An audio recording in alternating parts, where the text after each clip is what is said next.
Здраво на сите. Денешнава пресконференција ни е за три важни работи. Првично да го представиме нашиот втор, односно прв олимписки кандидат со изборена норма за Токио. Тој е нашиот драг пријател Нуров, кој што го освои пласманот веќе со самиот пласман на Европското првенство и практички беше првиот наш спортиста кој што избори норма за овие олимписки игри. После него следеше она што веќе го објавивме на изминатата пресконференција Дејан Георгиевски во теквондо и практички тие се двајцата наши спортисти од кои што и најмногу ќе очекуваме и да бидеме позитивни со мислата да се надеваме дека ќе не засладат и со некој медал, а секако дека ќе имаат одличен настап таму. Втората тема, пред да им дадам збор на нашите драги гости да се обратат кај вас, е токму моментот, бидејќи денеска се наоѓаме и оваа пресконференција ја држиме во спортскиот центар Јане Сандански, кој што од неодамна, од 1.6. оваа година, стана и нашиот нов дом, значи Олимпискиот комитет ќе стопанисува со спортскиот центар Јане Сандански, со целокупниот спортски капацитет, кој што се наоѓа во салата, во двете сали, над салата и под салата, значи со сите содржини, теретана, аеробик центарот и сите останати други придружни содржини во наредните 27 години, заклучно до 2048 година. Ова прекрасно здание, прекрасно по сите аспекти модерно изградено, ние ќе го стопанисуваме во име на спортот. Значи, голема благодарност до господинот Сергеј Самсоненко, кој што навистина изградил еден фантастичен објект, кој што навистина се пронајдовме во многу заеднички размислувања и кој што и понатаму ќе биде дел од македонскиот спорт, на моје особено задоволство како член на управниот одбор на Олимпискиот комитет и заеднички ќе продолжиме она што го направи на светка сцена со ракометниот клуб Вардар, да продолжи да го прави и како дел од Олимпискиот комитет. Ние исто така морам да кажам дека спортот е вистинскиот мост во целата оваа приказна, која што треба да ни биде патокас на сите нас, како еден објект започнат и изграден од некоја претходна гарнитура, финансиран од еден приватен стопанственик, да сега практички со владата и со Агенцијата за млади спорт кои што се прифатија да учествуваат во енергетска ефикасност на објектот, значи ќе успееме да инсталираме енергетски систем кој што ќе овозможи да се редуцираат трошоците, како овој објект не би бил финансиски неодржлив, напротив, значи да биде самоодржлив, како би можеле сите спортисти да ги ползуваат неговите бенефити кои што тој ги нуди.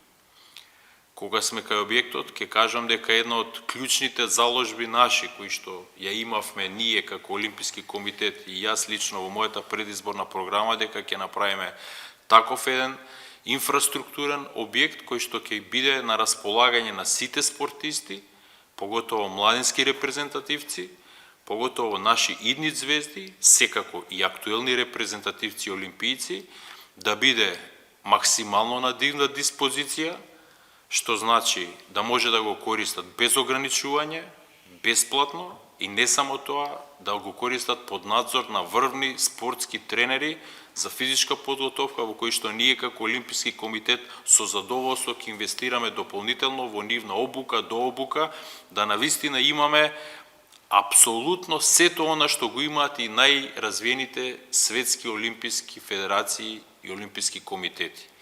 Тоа е наша заложба, бидејќи сметаме дека овој објект е првиот предуслов да секој едно дете кој што има желба и талент да може растеретено од материјални грижи да работи на себе и на вистина да во периодот што следи имаме све повеќе и повеќе олимписки норми и веќе да не биде тема дали имаме олимписка норма и дали ќе добиеме покана, условно кажано вайлдкарта, туку темата да биде каков пласман и каков медал ќе освоиме на некој од големите такмичења што ни предстојат.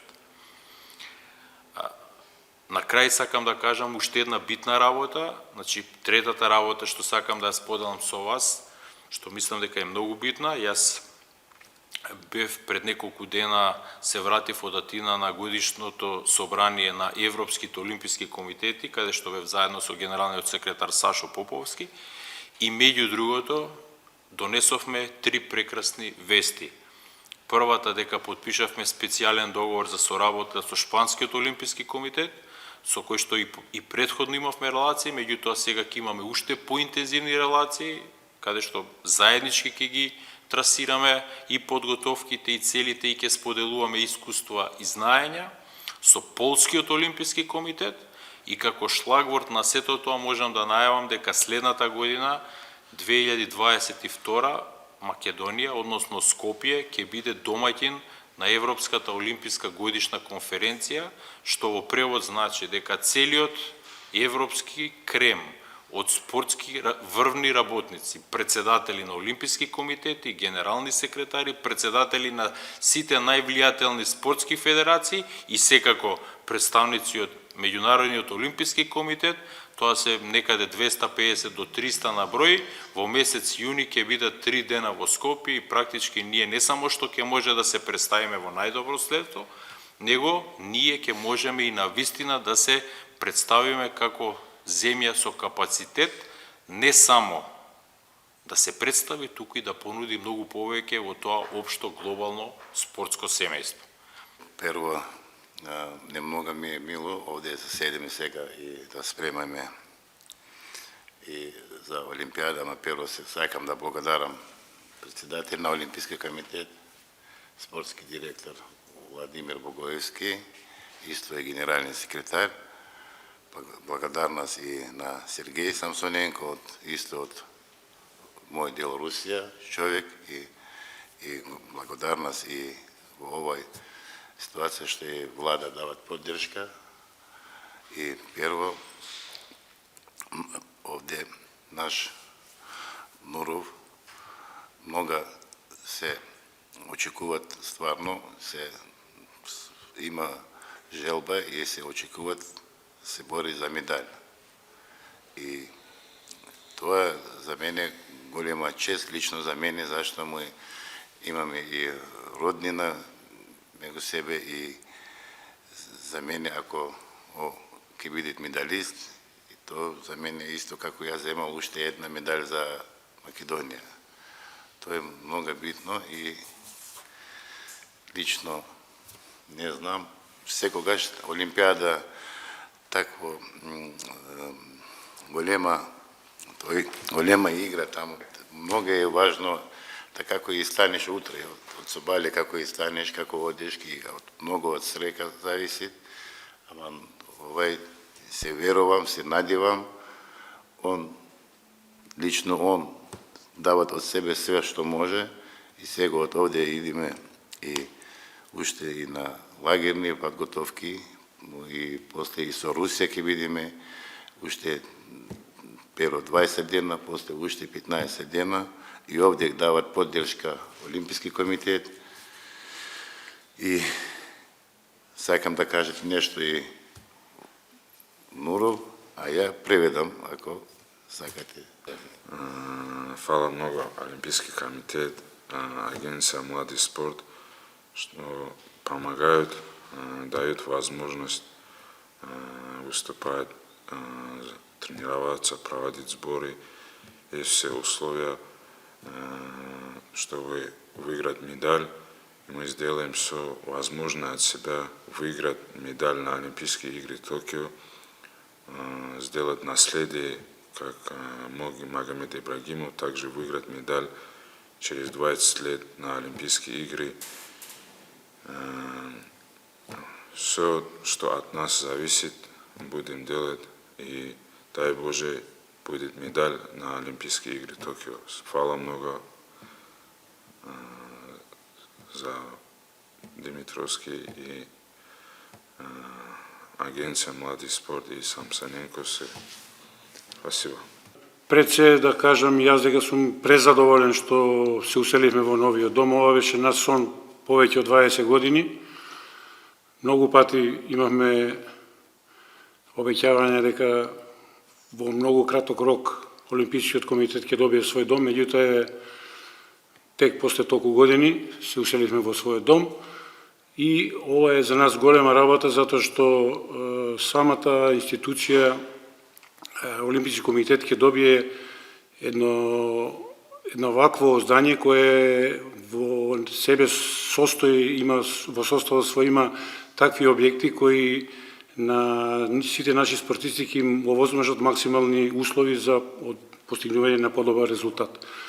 Во овој момент ние сме на, да кажем, у таква ситуација да ја формираме таа олимписка екипа која ќе патува за Токио.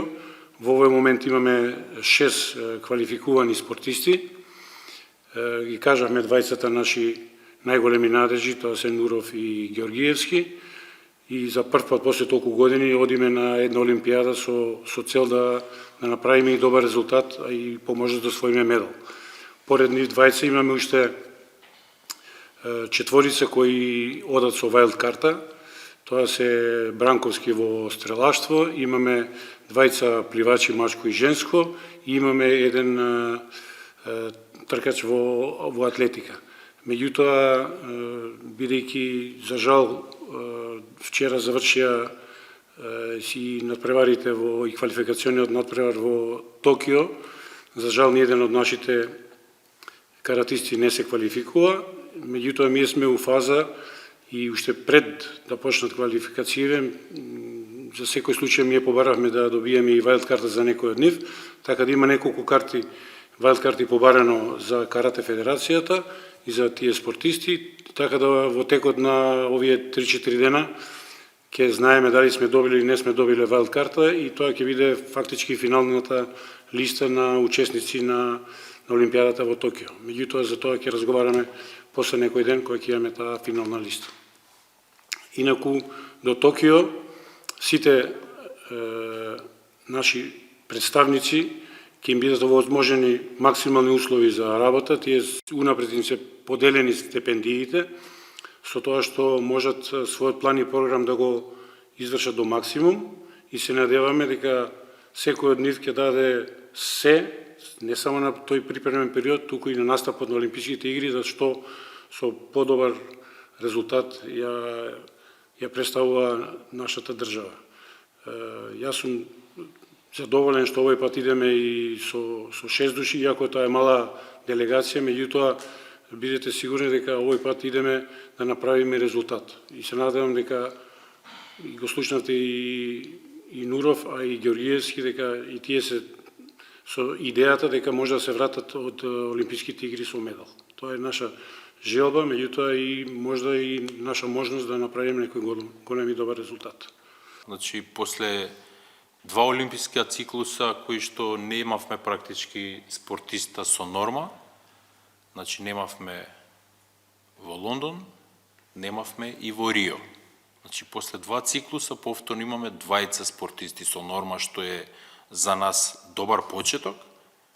И втората работа што сакам да ја појаснам, дека проектот за кој лично сум се заложил и се максимално трудам да го доживее светлото на денот, а тоа е Домот на спортови, е проект кој што се надоградува на ова. Значи, овој проект не е субституција на тоа што треба да биде, него нашите сограѓани ќе имат една извонредна можност да практички на едно место ги имаме и спортскиот центар Јане Сандански и Домот на спортови како комплекс кој што граничат, заедно со тениските терени, заедно со уште една спортска сала, заедно со 2 прекрасни хотела од врвна светска класа и во продолжение Фудбалската федерација со сите оние инфраструктурни ресурси кои што ги има. Значи, целиот овој потез ќе биде спортскиот мегдан и спортскиот гердан на градот и нашата држава. Тоа сакав да го кажам, за да очекувањата бидат се уште високи онака како што треба. Целокупниот проект онака како што беше представен ќе се изведува. Значи тој ќе биде домот на спортови кај што ќе бидат сите спортски федерации. Да, ние граничиме, практички од меѓата наша почнува домот на спортови. Значи таму ќе бидат сите спортски федерации, олимписки, неолимписки. Значи базен, не олимписки, димензиите му се други, 3 боречки сали, отворени игралишта и сето она останато што го има во проектот. Така да практички тој ќе биде едно продолжение и докомплетирање на целокупниот овој потез кој што ќе го има градот. Планот е дека до крајот на годината треба да отпочнат градежните активности и рокот за изведба беше 24 месеци, што значи дека некаде до Париз Олимпијадата би требало да биде вселлив.